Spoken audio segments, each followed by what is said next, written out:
Ecclesiastes chapter 2, verse 12. So I turned to consider wisdom and madness and folly. For what can the man do who comes after the king? Only what has already been done. Then I saw that there is more gain in wisdom than in folly, as there is more gain in light than in darkness. The wise person has his eyes in his head, but the fool walks in darkness. And yet I perceive that the same event happens to all of them. Then I said in my heart, what happens to the fool will happen to me also. Why then have I been so very wise? And I said in my heart that this also is vanity. For of the wise as of the fool there is no enduring remembrance, seeing that in the days to come all will have been long forgotten. How the wise dies just like the fool. So I hated life, because what is done under the sun was grievous to me. For all is vanity, and a striving after the wind. I hated all my toil, in which I toil under the sun, seeing that I must leave it to the man who will come after me. And who knows whether he will be wise or a fool? Yet he will be master of all, for which I toiled, and used my wisdom under the sun. This also is vanity. So I turned about and gave my heart up to despair over all the toil of my labors under the sun. Because sometimes a person who has toiled with wisdom and knowledge and skill must leave everything to be enjoyed by someone who did not toil for it. This also is vanity and a great evil. What is a man from all the toil and striving of heart with which he toils beneath the sun? For all his days are full of sorrow, and all his work is a vexation. Even in the night his heart does not rest. This also is vanity. There is nothing better for a person than that he should eat and drink and find enjoyment in his toil. This also I saw is from the hand of God. For apart from him, who can eat or who can have enjoyment? For to the one who pleases him, God has given wisdom and knowledge and joy, but to the sinner he has given the business of gathering and collecting, only to give to one who pleases God. This also is vanity and a striving after wind. You should have noticed a transition in verse 24. We'll talk about that when we get there, because there is a change there. But let's go back to verse 12. Guys, help me out. What is King Solomon's bio? What do you remember about his bio? You know, who is this man? He's a ladies' man? What makes you say that? How many concubines did he have? 300. How many wives did he have? 700. You know, Wilt Chamberlain. Anybody remember Wilt Chamberlain? Yeah. Super tall guy. Quite the baller. Most points ever scored in a game. In a book he put out before he died, claimed to have slept with 20 to 30,000 women. That was kind of like the big point when that book came out, the thing that everyone was talking about it. 20 to 30, they averaged it out. It would have to have been like, for every day he was alive, like 3.5 or something. May have been an exaggerated claim, but he was known to score a lot. So, you've got Wilt claiming this. Why didn't he stop at just a few? You know, what's the deal? There's an insatiable appetite that we as humans have, and without the Spirit checking it, it will run absolutely wild. Yeah. You may, well, I'm not doing what Wilt did. Yeah, but maybe you work 20 hours a day on your job. That's your thing, but you're not satisfied. You can worship your job, you can worship family. The heart is an idol factory. King Solomon had an idol of women, power, and it literally manifested in himself worshiping foreign gods. So he knows about that. What else is his bio, King Solomon? What else do you guys know about him? Son of David? Yeah, he was the son of David from Bathsheba. And it was quite an event for him to get to the throne. Basically, he had to kill all his political rivals. It was quite a mess when he came to the throne. He was tested son of David. He was blessed with wisdom. God came to him in a dream in the night. The Bible says, what do you want? He says, I want wisdom. Yahweh was pleased with that choice. He was given wisdom, but this shows us even a wise person can be a fool. It's a shocking thing to imagine that same Solomon, what he did. But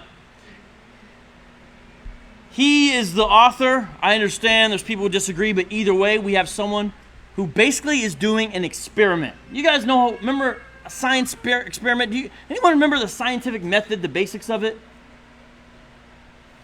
Got to have a hypothesis, and you start running some tests to test it out, right? And then you observe, and you do it again and again and again to find out if the experiments render your hypothesis true or false.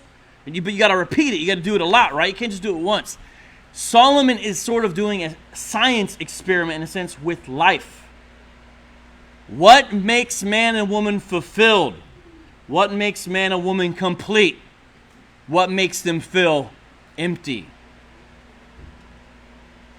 There's a lot more ways to be empty than there are to be filled. You ever heard 6 million ways to die, choose one? But there's only one way to live, right? Keep on breathing, heart still beating, head still working. Lots of ways to die. Same thing, there's lots of ways as a human to be empty. There's some gamer and all he does is game. There's some workaholic and all he does is work. There's some klepto and all they do is steal, and they're all empty. And a lot of us in this room were those people. Maybe still want to go back to that life, but we know it's empty, don't we? Kind of like MTV. It was MTV. That's why I call it MTV. It was MTV. Yeah, I used that in a poem once. So Solomon is turning his attention to wisdom, to madness, to folly, sort of the insanity of life. And this little phrase here, what he's saying is, whoever comes after me can explore this same issue. But since I conducted a science experiment, they'll get the same answer about emptiness and fullness, folly and wisdom in life. That's what he's saying in 2:12. That's why I got that little paraphrase. And see, kings have advisors, don't they? Even now, the president. No president is an expert on Russia or China or the tech industry or agriculture. They have people who speak on all those things, right? Only half of them are probably really experts. It's an oxymoron, right? Government intelligence. It's an oxymoron. But you get the idea. So kings need wise advisors, and yet Solomon, a king who's wise himself, is spending his time in this book pointing out the folly of wisdom. What he's saying is wisdom is limited. He has a pessimistic view of the usefulness of wisdom in life. This is the pessimistic side. Proverbs, also penned largely by Solomon, is the positive view. It's under the sun, but it's under God as well. It's Proverbs. Because Proverbs says, get wisdom. Everything it's worth it to give everything up to get wisdom, right? If you've read Proverbs, you know this. She's pictured as a woman crying aloud in the streets. Simpletons, stop being fools. Listen to what I'm saying to you. So the people that think the Bible is anti-woman, wisdom is pictured as a woman. I'm just saying. So you look here and you see Solomon doing this, saying, wisdom has been exposed as a failure. If that's all you have, it by itself is merely human wisdom. Now when we go to verse 13, though, it's almost as if he's contradicting himself, because he points out there's some advantage or gain, yitron in Hebrew, in wisdom, but not as the ultimate source of reliance. I was watching a movie about the CIA the other day, and it was based upon a true story. And one of the CIA affiliates in the other country said, how did the American intelligence not know anything about this? And he said, well, we can't be right all the time. They're not really right all the time. It's sort of a joke. But you think about all the intelligence failures. You think about the so-called the best of the best, the brightest of the bright, they don't know. They make mistakes. They make errors. The wisest we have is folly compared to God's sight. And it's folly even judged by other humans. 1,000 years later, the smartest people, they thought that back then, those idiots, right? There's sort of a chronological snobbery that sometimes we have, even though we can't figure out who built the pyramids, so we just say aliens, because apparently the people weren't smart enough. I think we pretty much know how the Egyptians did it, though. I'm just saying. The point is, though, human wisdom by itself is not an ultimate thing that you can rely on. Some of you are like, that's good, because I don't feel very smart. But here's the thing about it. When it says wise and fool in the Bible, it's not talking about someone with a low IQ. It's talking about someone who will not be instructed. It's talking about somebody who's not interested in learning from God. So biblically, you can be wise by the world's standards, but be a fool. Do you see? And that's why you have scientists today, if you ask them where everything came from, they'll say, well, there appears to be design here, but it couldn't have been from God. So perhaps aliens from another life put life on our planet, and they're the ones who created us. It's actually called panspermia. A lot of scientists advocate it as how life got here. Few problems with that. One is it doesn't explain the aliens, how they got there, because you still have to have an origin point for them. All it does is push the problem back further. But without God, this is the kind of thing we're all left with. And guess what? Solomon notes in 2:14, the same event happens to us all. Steve Jobs is dead. And so is the original janitor at Apple. I don't know his name. They all die. You can walk around all arrogant and cocky, and the guy who eats potato chips every day can live 20 years longer than you. You could be the smartest guy in the room, and a crane can fall on you when you're driving home. We're so arrogant and cocky, and Solomon reminds us the same thing happens to you that happens to the person you think is an idiot. But the Bible's version of fool, though, again, is one who will not be instructed in the ways of God. So, the instruction we must receive is from the Lord. That's why the Bible says that the fear of the Lord is the beginning of wisdom. That's the beginning of wisdom. That's why David could say, I become wiser than all my teachers. He wasn't being arrogant. It's because of his reliance upon the Lord instead of human wisdom. And you got to ask yourself, what do you do? Do you truly rely on the wisdom of the Lord? I don't mean when you're doing math, you don't know and so you pray to God. I'm talking about your day-to-day. Do you just make decisions without taking it to the Lord? Do you ask what the scriptural application is? Whose wisdom do you really rely on? Is Dr. Phil or whoever is supposed to be the psychologist on TV these days, is that insight more valuable than a wise pastor's counsel or your understanding of Scripture? This challenges us in our day-to-day life. That's what the Bible says, don't lean into your own understanding. Proverbs 3:5-6. Lean on Him. So there is no cure for death. So Solomon is death obsessed because you realize it's the ultimate thing that's going to happen to everybody. There is no cure. We all die. Now where it says the wise person has eyes in their head, any guesses what that means? What do you do with eyes? Right. So if they have eyes in their head, the wise person is able to essentially understand. Yes. Whereas the fool doesn't have eyes in their head, so they can't see. That's the poetry of this. That's what it's saying. You guys have eyes in their head. Well, everyone has eyes in their head. Unless something happened, right? What's this mean? That's what it's saying there. 2:15. Then I said in my heart, this is Solomon, self-reflection. That's why when we first started this, I said, understand this is kind of like Solomon's notebook. It's sort of like Solomon's notebook. This is self-reflection here. He says in his heart, what happens to the fool will happen to me also. Why then have I been so very wise? What's the point of all this effort? I'm just going to die. And I said in my heart that this is also vanity. Something that's vain is empty. Have you ever looked at the fair when you're there and you see the giant cotton candy and you get it? Kids get it and you turn around 30 seconds later and it's gone. When you eat it, it's disappearing. It looks so big. It looked like Marge's hair. What happened? It's gone. It's empty. There's nothing there, right? That's what Solomon is saying. Wisdom without God in the picture is like. Leo, what's going on, buddy? Yeah. So you have to see, Solomon is saying that human wisdom in the sight of death, if that's all it is like cotton candy, that kind of thing, if you think about that. Vanity. Now, what Solomon is doing is creating a tension. He's saying there's some value to wisdom, and yet death is going to happen. It's the ultimate leveler. Verse 16 says, "For of the wise as of the fool there is no enduring remembrance, seeing that in the days to come all will have been long forgotten. How the wise dies, just like the fool." You ever seen the soldier's tomb they have in numerous places? It's the the unknown soldier. Soldier that gave up his life, sacrificed in some way, and no one knows who it was.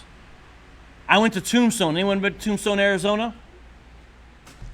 Town was only open for a certain amount of time in its heyday, and in between this small amount of years, like 5-8 years, something like that, when it was really booming, they got a massive graveyard out there, like 150 people. You'd be surprised how many are unknown. You've seen it? Have you seen? Here. Yeah. Excuse me, guys. I have to help my children.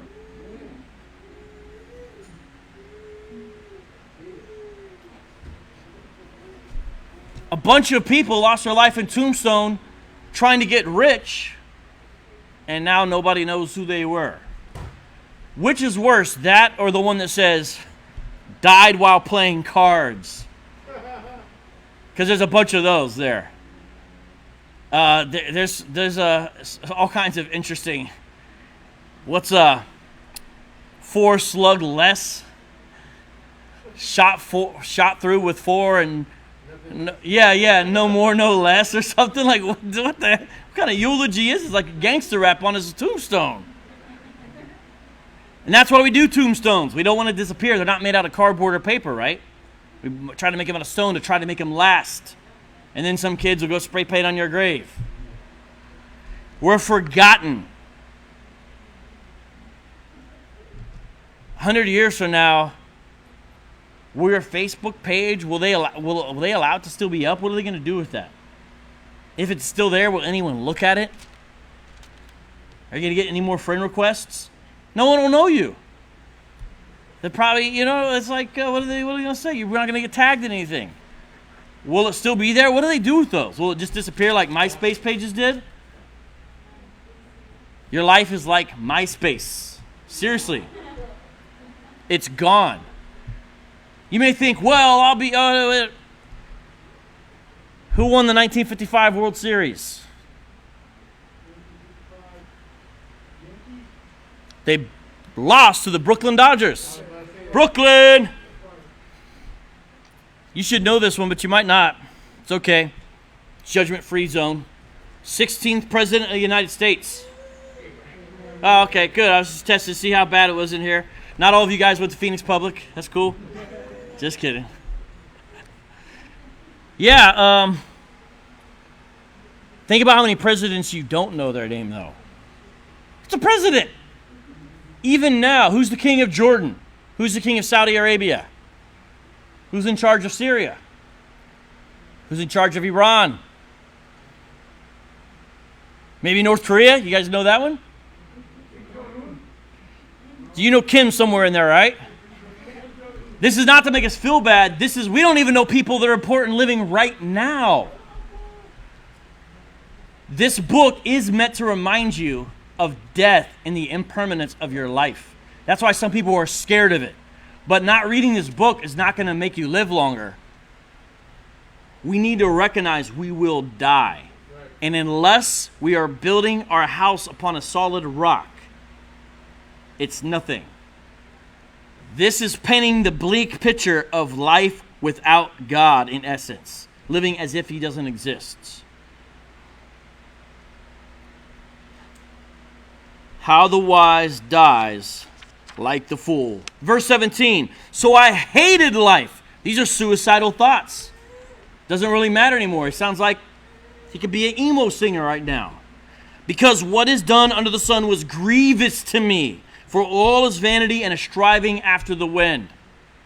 Everything is empty. What's the point? Why try?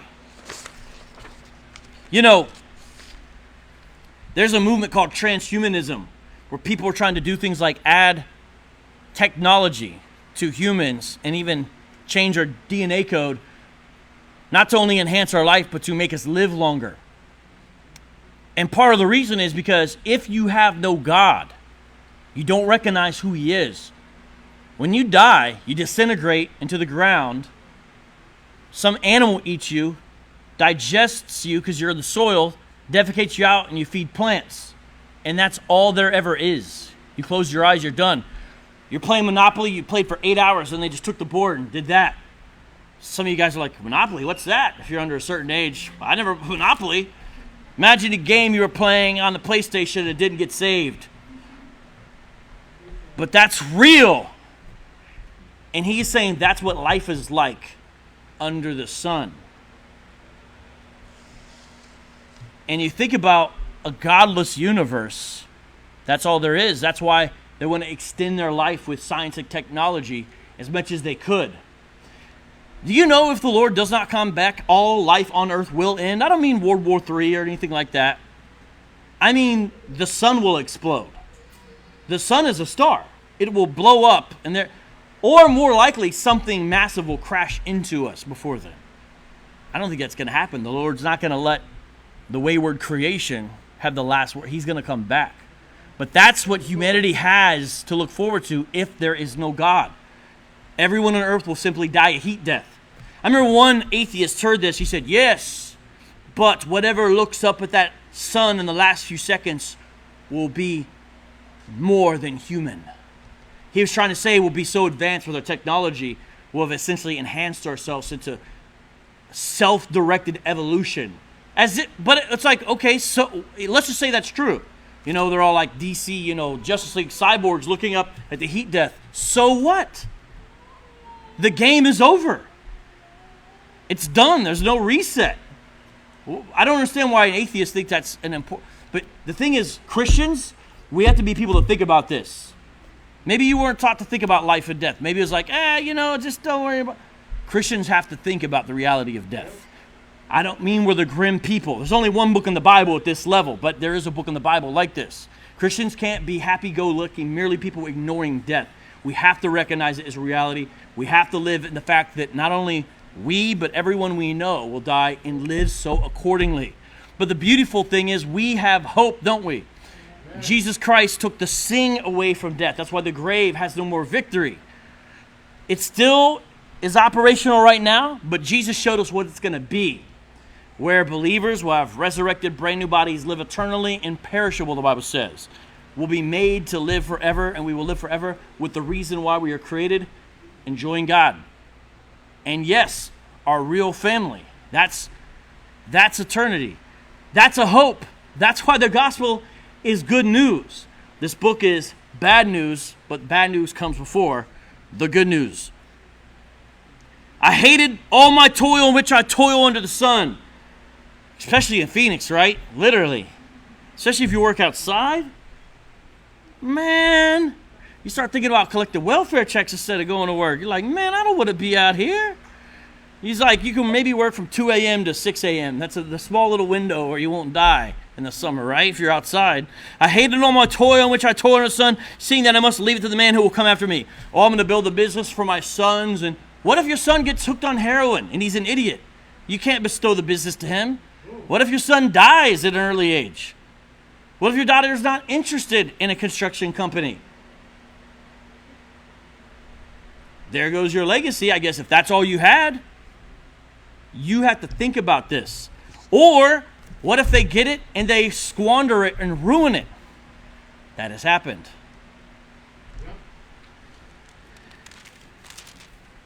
Someone's going to come after you and get it. Sometimes it's someone we don't even like. 2:19. And who knows whether he be wise or a fool? Yet he'll be the master of all for which I told and used my wisdom under the sun. This also is vanity. Who's going to get your stuff? You know, I got a lot of awesome books. I always wonder who's going to get my books when I die. And I try to think, and I'm like, man, there's not even a lot of people who care about these books I have. It's probably the most, besides actual people, as far as possessions, it's the most important thing I got. No, maybe Eric and Gabe will take a couple. But a lot of people are like, I don't want those kind of books. I don't even read. And they'll end up, this book that, you know, I went to 8, different used bookstores to find. It'll be some Deseret bookstore shelf for 50 cents. There it is. That's why Solomon's saying, I hated labor when I thought about that. You know, other cultures recognize this. I got a little poem from the Egyptians. And listen to what this says. This is something called the Song from the Tomb of King Intef. They would sing this at funerary banquets when someone died. A generation passes, another says, since the time of the ancestors. The gods who before rested their tombs. The gods rested their tombs? What kind of God is that, right? Blessed nobles too are buried in their tombs. Yet those who built tombs, their places are gone. What has become of them? I've heard the words of Imhotep and Harde Death, whose sayings are recited whole. What of their places? Their walls have crumbled.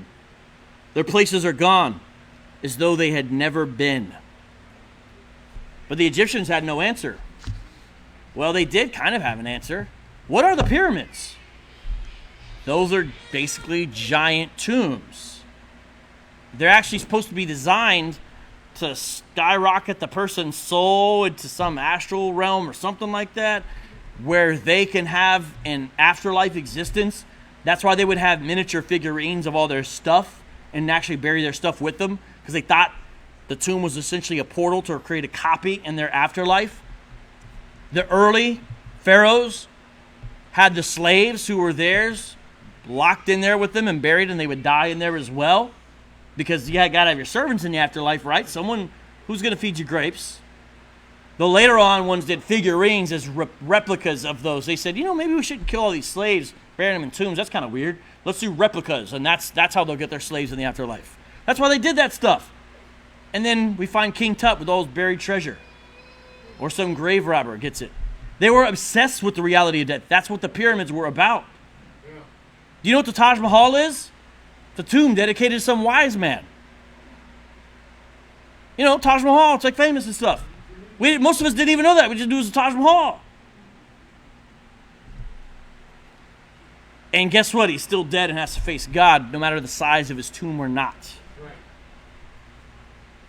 So the Egyptians had no answer.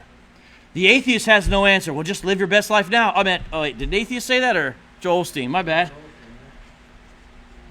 That's all there is. 2:19 reminds us of the temporary nature of our stuff in our life. 2:20. I turned about and gave my heart up to despair over the toil of my labors under the sun. 21. Because sometimes a person who has toiled with wisdom and knowledge and skill must leave everything to be enjoyed by someone who did not toil for it. This also is vanity and a great evil. And guess what? They also don't appreciate it. You know why the old people in your life used to tell you how hard they had to work, and them going to school and coming over from Ellis Island or across the border, however they got. You know why they did that stuff partially? To let you know the sacrifice of what they went through so you could have what you have now, because you don't know. You don't know, so you don't really appreciate it. That's part of the reason. Whatever you have to go through now, you'll try to explain to your kids, they're like, oh yeah. And it's very difficult to have them actually appreciate it, isn't it? And that's the same way they thought about us. That's why when I was a kid, we used to always make fun of grandparents. When I was your age, I had to go uphill through the snow and, there's rabid dogs. Those stories, right? They just don't know. The mafia has this problem. The mob? The mobsters now are sons of mobsters. So they didn't come over. They weren't immigrants. They grew up in some suburb in Staten Island. So they don't have this old world code of silence when they get caught. So the second these young guys get caught, guess what they do? They just rat on everybody in the mafia. The mafia can't even hardly kill all their rats anymore because of that. It's a real thing. It affects even organized crime. The young guys just don't appreciate it. It's a real thing. 22. What is a man from all the toil and striving of heart with which he toils beneath the sun? They're saying, what do you gain from all this? What do you get from all this? You're going to see the answer is pain and grief, sleepless nights, and anxiety. That's going to be the answer of what you're going to get. For all his days are full of sorrow, and his work is a vexation. Even in the night, his heart does not rest. This also is vanity. You know, I'm trying to make light of it, but it's a very real thing. This is why people get hooked on some kind of sleeping medicine, because they can't still their heart, and next thing you know, and we know Christians struggle too, but we should have a different outlook. And you know, Christ is our rest. We don't have to stone people anymore if they don't celebrate a Sabbath. Christ is our Sabbath rest. We enter into a permanent rest with him in which we can trust him. And it's a day-by-day thing. And you're going to find out here as Solomon starts to turn the corner, the answer literally is enjoy God in the moment. You are supposed to enjoy every moment. The unbeliever who says that, it's frivolous and empty because that's all they have. The moment has no lasting value, and there's no reason why that moment is present. Meaning, there's no reason why anything exists. That present moment can't have real purpose. You can make up a purpose, but that's not an objective, long-lasting purpose for that moment or the next or for time itself. We can realize God created every moment that exists and put us in it at a certain place in time for a reason. And if we are laboring and striving and enjoying for his glory, it has a permanent ramification. Jesus told a story about this, a parable. There's a fool, and he's building a house, and he builds it upon sand. He's a fool. The foolish man builds his house upon sand. But there's a wise man who builds his house upon the rock. Who is the rock? Jesus. He's saying, build everything in your life upon me. Jesus is not just another fortune cookie prophet. Here's some advice, follow it or not. He is demanding total allegiance and obedience. But the beautiful blessing is it makes your life count for something. It makes it worth it. It makes it value because it's connected to someone who is eternal. I don't know for sure, but I think we'll be in heaven talking about, I remember when I came to faith for the first time. I remember, hey, that's a brother, that's a sister who led me to the Lord.